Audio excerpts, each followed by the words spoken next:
My name is Steve Zeltzer, and I'm with the United Front Committee for Labor Party. I'm a journalist in the Pacific Media Workers Guild, and we're here today at the Port of Oakland to show our solidarity with the railroad workers of this country. And the railroad workers are facing horrendous conditions. They're retaliated for going to a doctor. They can't see their families. Some have actually died as a result of being fearful of going to a doctor and getting penalized for that. So we're here in the Port of Oakland because the Port of Oakland is a center for the rail in this area, Northern California. And these railroad workers may be going on strike in the next couple of weeks or next month or so. And one of the issues is this Railway Labor Act, which is an anti-labor law that really makes it very difficult for them to go out and strike. So we feel that should be repealed. And also we feel that this is not just about railroad workers, it's about all workers in this country. The right to have health and safety on the job, the right to have living wages, and this inflation is cutting the wages of working people. So we want to solidarize with them, and we're going to have speakers talking about building solidarity. If they go out, we need to back them and to let the public know, working people know all over this country, they need our support. A victory for the railroad workers is a victory for all workers. And also, unfortunately, you've got the Democrats and Republicans who are united to order them back to work. In fact, Congresswoman Nancy Pelosi said that she would pass a bill ordering them back to work. So when they talk about democracy in this country for workers, when you have a unity, a bipartisan position of the Democrats and Republicans against the right of strike of railway workers, you got a problem. And that's one of the political problems we face in this country. So we're going to have some speakers and open up the mic as well. So our first speaker is Jack Heyman, who is a retired ILWU Local 10 longshore and an international. So welcome, Jack. Thank you, Steve. We're all here today to express our support for the railroad workers, and it's important because labor can only win through solidarity. There's only one of the railroad workers unions that are voting to reject the contract and go on strike, and that shows two maybe, but the point is that there are so many of the railroad workers, they need to be united into one union, an industrial union, not the craft unions where they're broken up. They'd have much more power. For instance, in longshore, we have one union for all workers on the waterfront doing longshore work.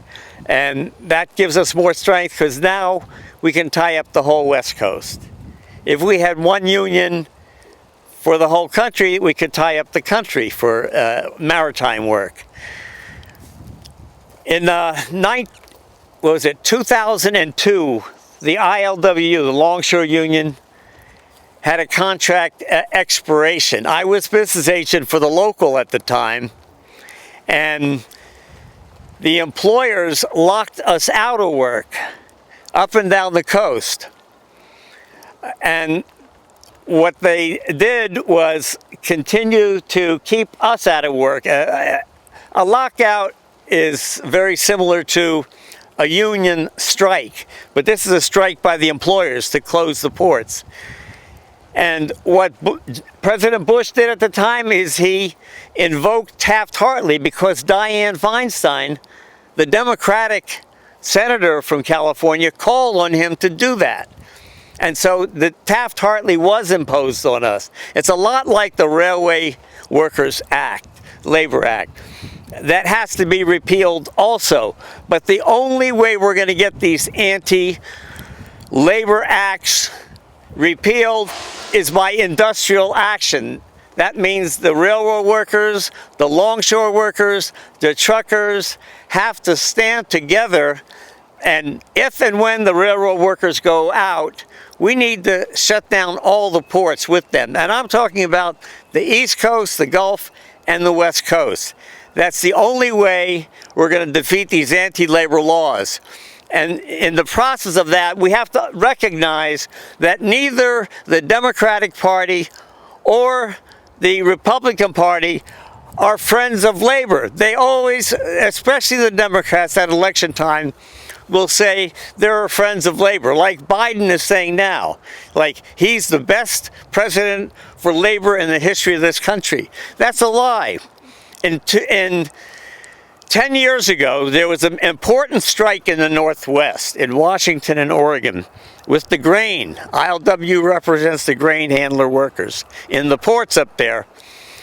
And there was one key point where there were militant strikes by our rank and file, taking over the EGT, export grain terminal in Longview, Washington. Our members went out and sat on the railroad tracks to stop these scab trains from coming in. And the train workers did honor our picket line. It was mostly the women because we had an injunction against our union. So the wives and sisters and aunts occupied, they sat down on the train tracks and stopped the trains. Biden and the Democratic Party are not friends of the labor movement. That was meant to, that action in the year 2012, when Obama and Biden, their administration, armed a Coast Guard cutter to escort a scab ship into the port of Longview. And that's what broke the back of our picketing up and down the coast, and a contract was signed. We cannot let that kind of bureaucratic repression of the rank and file happen again. We need to stick together, solidarity with the rank and file in all the ports, on all the coasts in the United States. Victory to the railroad workers. The people that were fighting in the railroads, like Warren Buffett, who owns BNSF, one of the richest men in the world, and he makes money by exploiting workers. And these workers, they've cut down the railways. There used to be a couple 100,000 railway workers. Now there's 120,000. So what happens is they're stressed out. They're overworked. They can't see their families, and they don't care. They don't care if there are accidents or wrecks that take place every day around this country, and because of the fact that they don't have enough staffing. They have trains. They want to cut down the number of railway workers on a train to one railway worker. Can you imagine that, on a 5-mile train, to have one railway worker? I mean, the danger that is to communities around this country. If a train catches fire, no one's there to notice until it starts burning and contaminating and blowing up communities. And that's happened in this country. OSHA says it's supposed to protect health and safety. Less than 200 OSHA inspectors in California for 18 million workers. Think about what that means if you have a health and safety problem on the job. There's less than 2,000 in the United States for 130 million workers. So there's no protection. Workers have to organize to protect themselves, and the struggle that the railway workers are making, demanding a good contract and better conditions, is a struggle all of us have to support. One of the issues at the Port of Oakland is privatization, because they want to privatize the port, give our John Fisher, who's the owner of the A's, $850 million for infrastructure for a stadium. At the same time, in Oakland, they're closing down public schools and opening up charters. So our next speaker is Craig Gordon, who is a teacher in Oakland who's been supporting the fight against privatization and part of SLAP, Schools and Labor Against Privatization, which is uniting longshore workers and teachers against the joint attack. So welcome, Craig Gordon. As Steve said, the school closures issue, in Oakland Unified School District, we've seen a massive privatization attack on public schools for at least 20 years now. It started with, this is not just happening in Oakland, this is happening all over the country. So this started around the time of No Child Left Behind. Some of you may remember that law that was passed with both Democratic and Republican support, supposedly to improve schools. It's always, no child left behind, right? It's supposed to support the students, and that's supposed to be the solution for the inequities and the, racism and all of the, ways in which public schools are wanting, and somehow, testing students and then, using that the low test scores as an excuse to close schools became a way to start destroying public education. In New Orleans, we see the most, egregious example of that happened after Hurricane Katrina, there's almost all charters. So you close schools, you create charters, which are essentially private, and they get public money, but they're not accountable. So we've been seeing that in Oakland for since a manufactured crisis that occurred, a fiscal crisis that allowed the state to come in. And again, Democrats were leading this. Obviously, Republicans support this as well. But people I don't think realize that this is something that is a bipartisan initiative, and they supported the state takeover, which supported a wave of closures. And now we have more than a third of Oakland students, or about 30% of Oakland students approximately, who are in charter schools, and which perpetuates fiscal crises, and then that justifies more closures. So there's been a new wave of this happening in the last year, a movement of teachers and students and parents really rose up against this, especially because it became even more clear that this was that these closures were hitting black neighborhoods, black communities most disproportionately. So one of the things that we did that was had the most hope for trying to stop this was when there was finally an effort that has been brewing for a long time of OEA and the Oakland Education Association and the ILWU Local 10, the longshore workers, coming together against privatization, the privatization of the port in the form of this A's ballpark. There's no business being in this area, and condominiums and all kinds of other private development. It's going to hurt. It's going to take away. It's going to hurt the port, hurt longshore workers' jobs, hurt the community, feed gentrification. Is the same, and John Fisher is also a big supporter and engine behind privatization and charter schools, and so we see these as part of the same process. So when the longshore workers and the OEA actually came together for a one-day strike, which obviously was not going to stop this, but could be a way to begin sort of a coalition of workers that fight against privatization. That happened at the end of April. It was really inspiring to a lot of folks to see that the teachers and longshore workers and others were joined together in this action, and that's what it's going to take. It's going to take direct action. The district then that led to an occupation of Parker School, which was one of these schools being closed last year. Again, predominantly. It's in a predominantly black neighborhood, black and brown neighborhood in East Oakland, low-income neighborhood, and it's been there for nearly 100 years, and they want to close it, supposedly for low enrollment. So some parents and community folks decided to take it over and keep it going in the summer and stop it from being taken over by a charter. And the district hated this, and they harassed people. They eventually sent out some thugs, basically, that they called private security, to rough people up.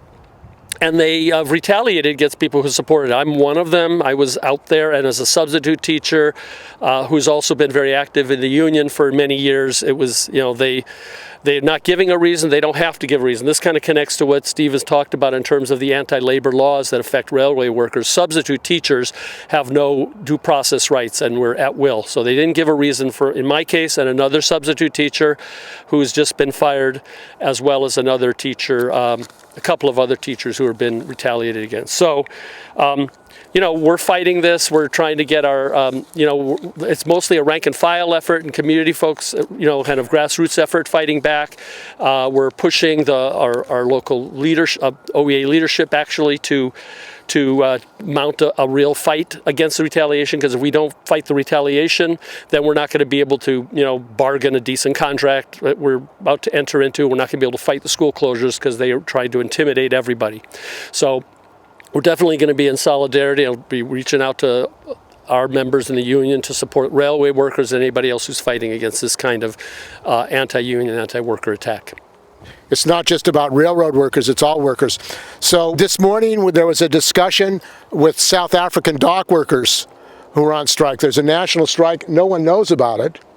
There's a national strike of South African dock workers that's been going on, and we had a panel of South African dock workers and West Coast longshoremen and others to build solidarity, because that's what we need on an international basis. And Gennaro Baltrip, who is a member, rank and file member of the ILWU Executive Board, was there. And you want to speak, Gennaro? Say a few words. I'm a Class A rank and file longshoreman, and this morning we had a Zoom meeting with some South African longshoremen, and it was a really it was a start. I can't say that like we were able to communicate with one another and let each other know what's going on here in the West Coast and what they got going on there. And right now they're fighting for a 12% raise increase, and they want the 2 digits, but they only got 6%. And because the company already signed in the contract, they're really upset about that and have to go back to work right now. And they're still like not satisfied with not getting the 2 digits. So they're still trying to hold on to get those 2 digits. They want their 12% increase. And I can understand that, because being now that I work as a longshoreman down here, and we're going through negotiations too, and I don't know a lot about what's going on the negotiation table, but I don't want to get left behind when the cost of living is going up. Every time I go to the grocery store, I bought 3 potatoes yesterday. I spent $4. $4 for 3 potatoes. Potatoes. They're not even a bag of potato chips that's all cut up and seasoned up for you. Just 3 regular potatoes.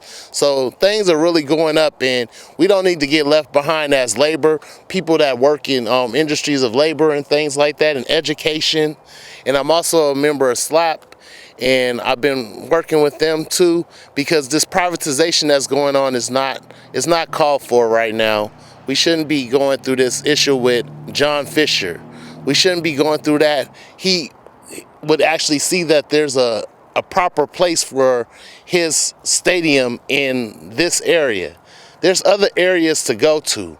There's Alameda, somewhere that's not this port area, because that's a domino effect.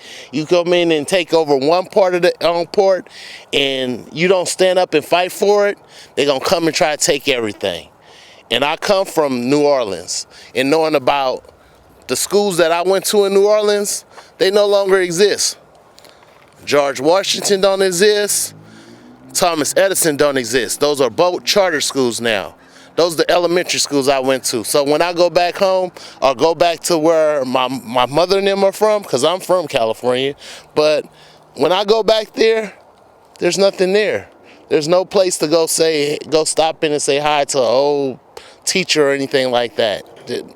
You got to think about what's going on with the privatization. It's destroying communities. And a brother talked today about his father going to school in West Oakland.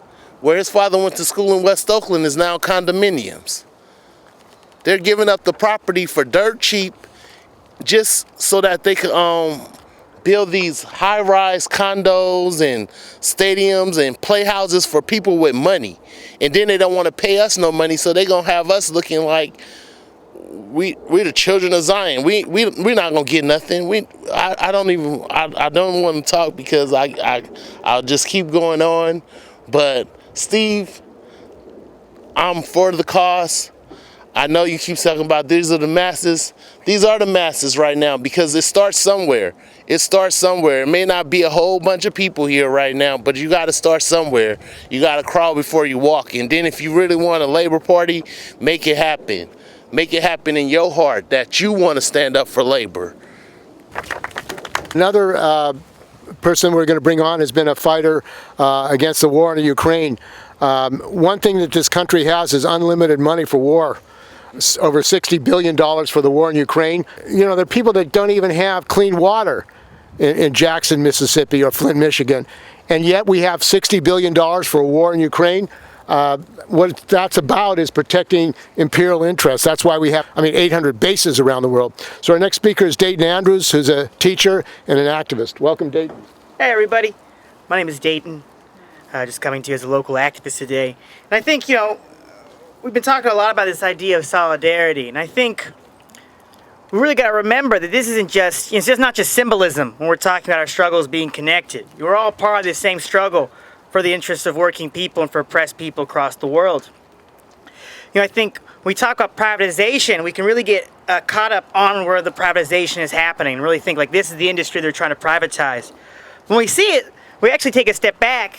This war in Ukraine, the deindustrialization of cities in Oakland, they're all actually pretty, deeply connected. Oakland was an industrial city for generations, particularly after the Second World War. But as the power of the U.S. grew, they had the ability to actually break up these industrial centers and start exporting them abroad, as well as relocating them in parts of the country that didn't have the tradition of labor organizing. That's really what we've seen, those large social production be moved internationally, as well as be moved to areas like the rural South, where there isn't a tradition of labor organizing. But it's not just industry. The cities, the state and federal government of the United States has been privatizing public housing pretty much since the 90s, eliminating over half of all public housing units across the country. And pretty much they've actually moved forward to privatizing every single public housing unit in the city of San Francisco, with only 2 remaining public housing developments in the city of Oakland. This, perfectly dovetails with the explosion of homelessness we've seen on the West Coast. They've literally eliminated the low-income places for people to live and eliminated the jobs and housing that kept people employed for generations.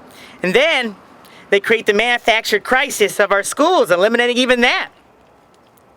My day job, I've been a teacher, and I've actually had the privilege, or rather the test, of actually getting a chance to teach at a charter school last year. And I would say if charter schools were better schools, they would have white kids in charter schools. And they don't. Not one. I saw it. My own eyes. And so we really have to remember that this is a struggle. It's an international struggle for the interests of working people. And we really can't fall into this lesser two evilisms that we see every time, as we approach these midterm elections. And really, as the Biden administration, the Democratic National Committee really wants to pretend itself that they're friends of the working class. They're not. They never have been, and they never will be.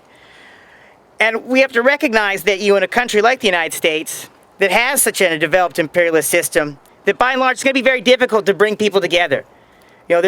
People have a lot of faith in the system that we all live under. And for a long time, the work we're doing is really going to be in ones and twos. But we have to stick with it. We have to continue bringing people together. We have to continue speaking out and working against these injustices, as well as trying to build these movements concretely, not just on symbolism, not just because we're all angry, but really try to expand this understanding of what's going on. Because we live in a society where it's pretty much cool not to understand how your fucking phone works. It's pretty considered cool not to bother yourself thinking about how other people in other countries live. Why would we do something like that? I have TikTok. But we actually have to go back and actually go against not just this imperialist system, but also this imperialist culture that trains us as American people not to give a fuck about other people. And actually really struggling for our interests. And remember that we're actually all in a struggle against the capitalist system. And that the interests of working people will never be secure under this system. And that everything that we've been able to win, every privilege we've been able to work in the society was earned and fought for by the working class. And the ruling class has only given us concessions when they've had to, when they had no other choice. And that's how it's going to be. And so we have to remember to continue this struggle. We have to try to learn more about what these connections are and how to bring this movement together. And I think for workers, oftentimes it's going to mean actually speaking out against a lot of the leadership of these big unions that in order to operate in this country have had to make the concession that they have to accept the U.S. imperialist system and say that they don't. And so, we find a lot of times the organized labor, the organized rape and fire find themselves disappointed by their leadership. And we should actually look at that. What does that actually represent for actual labor organizing in this country? Well, I think it means the rank and file has to be very courageous, actually. And not that they aren't already, but we have to be very courageous by just being the only ones doing this work. So I think I'm going to end on that note and just say, all power to the people. Like the railway workers in this country don't get information about what's going on in our own neighborhood, in our own country. And one of the things that is going on right now is there's a trial in Costa Rica. And the person that's on trial has been a fighter against the use of pesticides by the banana companies that have contaminated the workers, the community, and the environment. His name is Orlando. And Francisco Jimenez is supporting his campaign, and we're in international solidarity with Orlando, who's facing prison possibly. I want to come here to bring solidarity for the railway workers, and to say that our struggle is only one all over the world. Means like workers doesn't have any border. And what happened here in the United States, what you were talking before, and other people before me, and then it happens in Costa Rica. You know, Costa Rica is a small country in Central America, well known as a democratic, liberal country, peaceful country, neutral country, but it's not the real truth. That is kind of like tourism industry portrayed something that it doesn't happen, you know. And in Costa Rica, during the last 22 years, Orlando Barrantes, who is a human rights fighter, he's a banana workers leader. He had a struggle in the north part, in the Caribbean zone part of Costa Rica, representing those workers. And then, since 22 years, the Superior Court and all the oppressor system is persecuting him because they are charging him against, you know, a kind of really political trial. And then I came today to say, brothers and sisters, we have to unite all the workers' struggles. Like Julian Assange is facing in England, you know, the really bad times. Orlando Barrantes, the same thing. If you go to South America, you're gonna find any kind of struggle fighters fighting, you know, against all the oppressor system. I came today telling you guys I'm here, you know, supporting the railroad struggle for the right to the strike right, as well for, you know, the free speech and all the human rights, you know, presenting at this time, you know, in Iran, the women, you know, fighting against the kind of oppressor system, you know. So we have to unite this struggle. We have to make only one struggle for the workers and people, for our rights and for our freedom. Thank you very much. Our next speaker is David Walsh, who's a retired postal worker. And postal workers, of course, it's illegal to go on strike, but they have gone on strike. There have been postal worker strikes despite the law. And I think that that's really what's going to be required for the railway workers if they're going to get anywhere. They do have to have a national railway strike. And in fact, the railroads really should be nationalized and run by the workers because these billionaires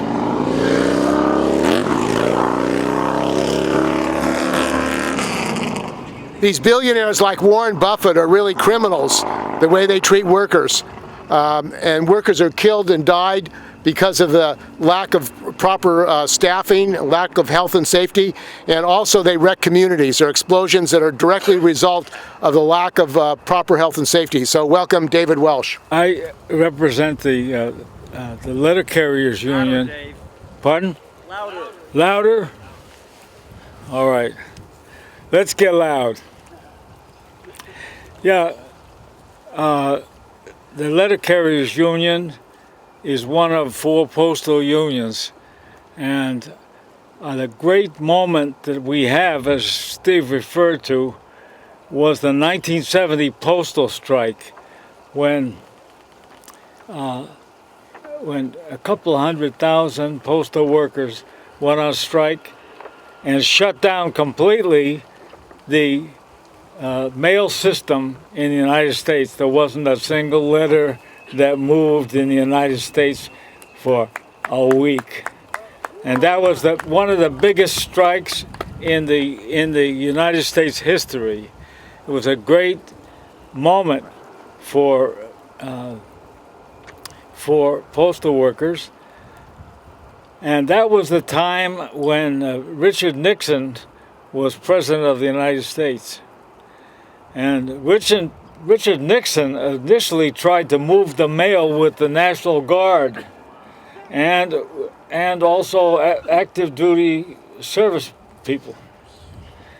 But that didn't work too well. And there's a famous picture, because a lot of these people who were in the National Guard or in the military had been in Vietnam or someplace in Southeast Asia fighting for the interests of U.S. imperialism and against the interests of the people who live in that area. And there's a famous picture of one of the workers who was assigned to move the mail holding onto a letter with one hand and scratching his head with the other. He didn't know what to do with the letter. And basically, one way or another, either out of solidarity with the strikers, which is possible, or out of just no knowledge of the postal system, they did not move the mail very successfully. And so the government and the postal industry basically had to accept the fact that the postal workers were going to be unionized and they were going to have collective bargaining rights for the first time. You know, they used to call, instead of collective bargaining, they used to call it collective begging, where the letter carrier's representative would go to the Congress and say, look, we work real hard and you should give us a break. You know, they had no power. But then, with the strike, we got collective bargaining. And we got a few things like cost of living increases, which we still have cost of living increases, which is a tremendous thing that was gained in that one job action. Continue. All right. So, anyway, I don't want to just be talking about the past because we're still facing a problem. On Monday, the Postmaster General, who has been systematically trying to destroy the Postal Service, his name is DeJoy, Louis DeJoy. He's coming to one of our facilities, the biggest facility in San Francisco for letter carriers. He's coming to present his plan for delaying the mail, laying off people.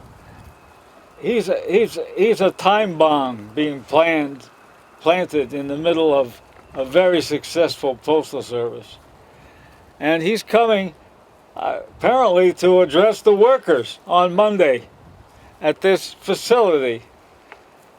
But anyway, don't tell anybody, but we're going to be meeting him there on Monday morning. Anyway, so, well, I see somebody is asleep there or trying to sleep.